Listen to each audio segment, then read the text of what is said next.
சேலம் மாவட்டம் ஆத்தூர் அருகே பெத்தநாயக்கன்பாளையம் அரசு பள்ளி மாணவர்கள் 7 பேர் ஒரே இருசக்கர வாகனத்தில் சென்று சாகசத்தில் ஈடுபட்ட வீடியோ வெளியாகி பரபரப்பை ஏற்படுத்தியுள்ளது.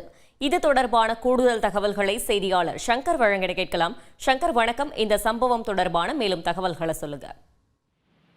சேலம் மாவட்டம் ஆத்தூர் அருகே பெத்தநாயக்கன்பாளையத்தில் அரசு மேல்நிலைப் பள்ளி இயங்கி வருகிறது. இந்த பள்ளியில் 1000க்கும் மேற்பட்ட மாணவர்கள் பயின்று வருகின்றனர். தற்பொழுது 8ஆம் வகுப்பு 9ஆம் வகுப்பு வரை தேர்வு வருகிறது. தேர்வு நடைபெற்று வரும் நிலையில் பள்ளி தேர்வு முடிந்தவுடன் அந்த பள்ளியில் படிக்கும் 4 இருசக்கர வாகனத்தில் 7 மாணவர்கள் சாகசம் செய்து சாலையில் செல்வோர்களை அதிர்ச்சியூட்டும் வகையில் சென்று சத்தத்துடன் சென்றுள்ளனர். அக்கம் பக்கத்தினர் வந்து அவர்களை கேட்டபோது அவர்கள் கேள்விக்கும் எந்த பதிலும் கூறாமல் மாணவர்கள் இருசக்கர வாகனத்தை சாலையில் அங்கும் இங்குமாக ஓட்டி சென்றனர்.